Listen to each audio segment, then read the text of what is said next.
আসসালামু আলাইকুম। আমার লাইফের দিনগুলো কিভাবে যায়, আমি সারাদিন কি করি, তাই আমার আজকের এই ভিডিওতে আপনাদের সাথে শেয়ার করব। যদিও ভিডিওটা বেশ অনেক দিন আগের, তখন অনেকটাই ঠান্ডা ছিল।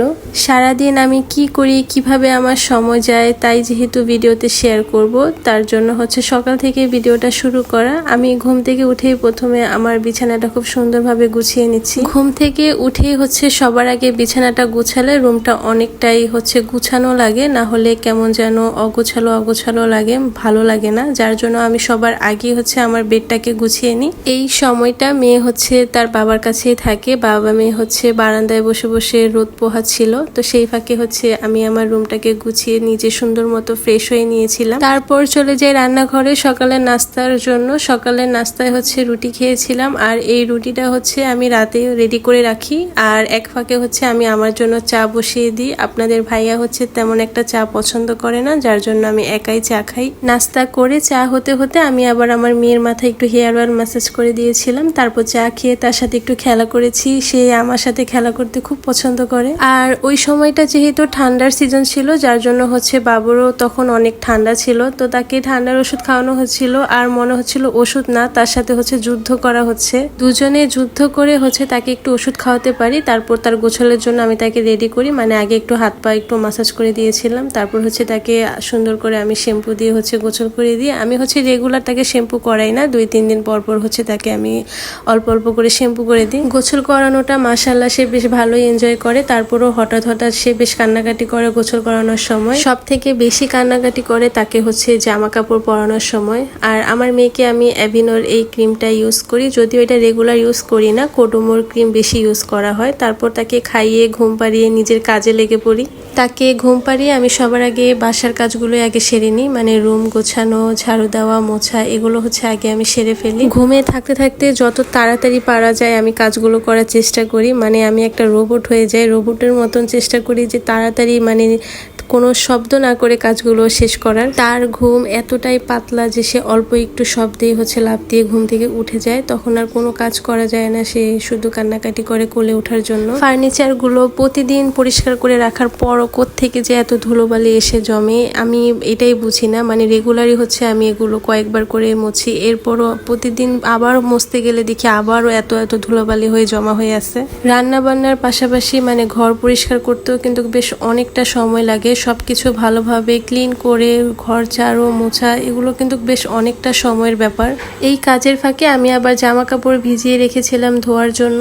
আর ভিডিওগুলো আমি ফোন হাতে নিয়ে নিয়ে করছিলাম, যার জন্য এত কাঁপা কাঁপা। আমি জাস্ট মানে কোনোভাবে ভিডিওটা নিচ্ছিলাম, আমি ভাবিনি ভাবে শেয়ার করব, তো আজকে আপনাদের সাথে শেয়ার করছি। সব কিছু গোছানোর পর রুমটা দেখতে একটু অন্যরকম শান্তি লাগে। আমার তো আমার রুমটা খুব পছন্দ।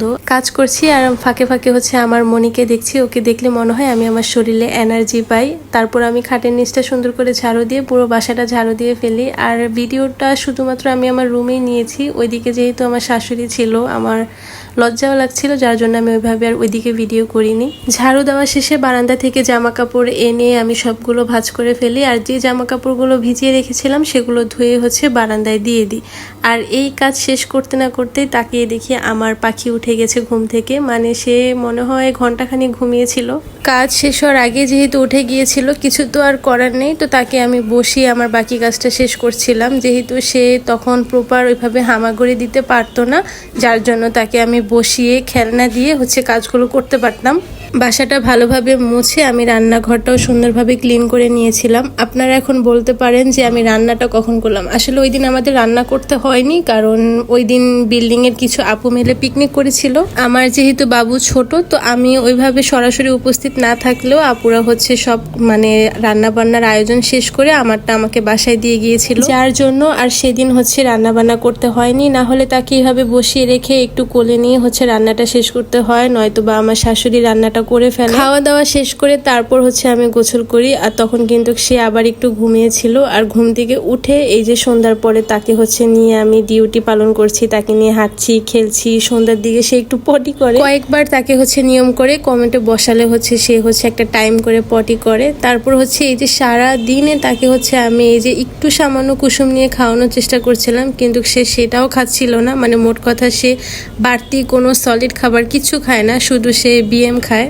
এইদিকে সন্ধ্যায় হচ্ছে শাশুড়ি হাঁটতে গিয়েছিল, আসার সময় ফুচকা নিয়ে এসেছিল। তারপর হচ্ছে ফুচকা খেয়ে আমি একটু চা বসিয়েছিলাম, আর চা খাওয়ার আগেই হচ্ছে সে ঘুমিয়ে গিয়েছিল। সে ঘুমে থাকতে থাকতে আমি হচ্ছে পরের দিন সকালের জন্য হচ্ছে রুটি বানিয়ে রেডি করে রেখেছিলাম। আর ওই দিন আমরা হচ্ছে আর ভাত খাইনি রাতের বেলা, যার জন্য হচ্ছে রাতের রুটিও হচ্ছে আমি ছেঁকে রেডি করছিলাম। এইভাবেই হচ্ছে আমার একটা দিন পার হয়, মানে বাবু হওয়ার পর আমার ডেইলি রুটিন এমনটাই। তাকে নিয়ে হচ্ছে আমার সময় যায়, সাথে হচ্ছে কাজ, এইভাবে হচ্ছে আমার সুন্দর সুন্দর সময়গুলো কাটছে। রাতের বেলা তার কোনো ঘুমানোর কোনো টাইম নেই, তার হচ্ছে মর্জি মতো সে ঘুমাবে। তারপরও হচ্ছে নির্দিষ্ট একটা টাইমে তাকে নিয়ে আমি শুয়ে পড়ি, কিন্তু সে ঘুমাতে ঘুমাতে ওই 2টা 3টাই বাজে। তো এই ছিল আমার আজকের ভিডিও। ভালো লাগলো অবশ্যই শেয়ার করতে পারেন আর আমাকে কমেন্টস করে জানাবেন। সবাই ভালো থাকবেন। আল্লাহ হাফেজ। আসসালামু আলাইকুম।